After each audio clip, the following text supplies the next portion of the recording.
ஓம் முருகா, வெற்றிவேல் முருகா. வேலுண்டு வினையில்லை, மயிலுண்டு பயமில்லை.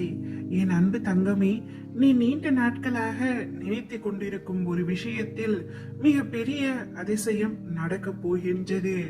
வெற்றி வாகையை நீ சூட்டப் போகின்றாய் தங்கமே. அதற்கு முன்பு சில விஷயங்களையும் நீ தெரிந்து கொள்ள வேண்டும். இதை முழுமையாக கேள் தங்கமே. நான் என்ன சொல்கின்றேன் என்பது உனக்கு நன்றாக புரியும்.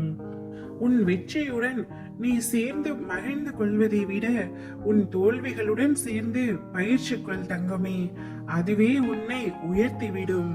கண்கள் கலங்கும் பொழுதெல்லாம் வழிகளை உணர்ந்த நீ அது கண்ணீராக சரிந்து விழும் பொழுது வழிகளின் மறைவு என்பதை புரிந்து கொள்.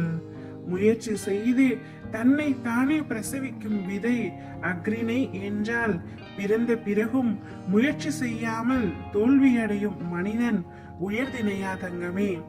மற்றவர் தொட்ட உயரத்தை உன் இலக்காக வைத்துக் கொள்ளாதே. நீ தொட்ட உயரத்தை மற்றவர்களுக்கு இலக்காக்கு. எவரை எங்கே வைக்க வேண்டும் என்பதை விட நீ எங்கே எந்த நிலையில் இருக்கின்றாய் என்பதே முக்கியம்.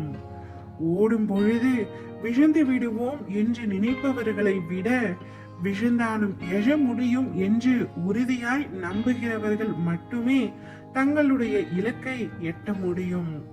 முயற்சிகளை விதைத்தவுடன் வெற்றிகள் இங்கு யாருக்கும் முளைப்பதில்லை.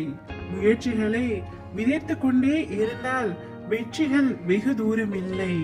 சாதிக்க துடிக்கும் ஒவ்வொருவருக்கும் தன்னம்பிக்கையும் அதிகம், அவமானமும் அதிகம்.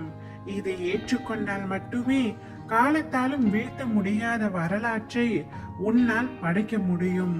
ஒரு முறை தோல்வி வந்துவிட்டதினால் நீ வாழ்க்கையில் தோல்வியுற்றதாக அர்த்தமில்லை. ஒரு முறை நீ தோற்றால் பல முறை வெற்றி பெறுவாய் என்ற எண்ணத்தை மனதில் வைத்துக் கொண்டு உன்னுடைய இலக்கை நோக்கி சென்று கொண்டிரு தங்கமே. உன் வாழ்வில் மலர்கள் பூக்க போகின்றது, சோலைகளாய் மாறி போகின்றது உன் மனம். இவற்றை உன்னுடன் அமர்ந்து காணத்தான் நான் விரும்புகின்றேன். சில பிள்ளைகளை வர வைப்பேன், சில பிள்ளைகளை பார்க்க நானே வருவேன். அப்படி நான் பார்க்க வரும் என் பிள்ளை நீ என்றைக்கும் நன்றாக இருப்பாய். உன்னுடைய கஷ்டமான நிலைமை வாழ்க்கை மாறி சந்தோஷத்தை அனுபவிக்க போகின்றாய். சோதனை காலம் வரும் பொழுது பயப்படாதே தங்கமே, கலங்காதே. நான் உன் தந்தை, உன்னுடன் தான் எப்பொழுதும் இருப்பேன். தந்தை தன் பிள்ளைகளை கண்டித்து நடத்துவதை போல நானும் நான் நேசிப்பவர்களை கடிந்து நடத்துகின்றேன். இதை புரிந்து கொண்டு நடக்கும் பொழுது நான் உன்னை பொறுப்பெடுத்துக் கொள்வேன். நீ எதற்கும் பயப்படாமல் நிம்மதியாகவும் தைரியமாகவும் இரு தங்கமே. நீ எதிர்பார்த்த விஷயத்தில் மாபெரும் அதிசயத்தை நான் நிகழ்த்தி காட்டுகின்றேன். அப்பொழுது என்னை நீ முழுமையாக உணர்ந்து கொள்வாய். ஓம் முருகா, வெற்றிவேல் முருகா.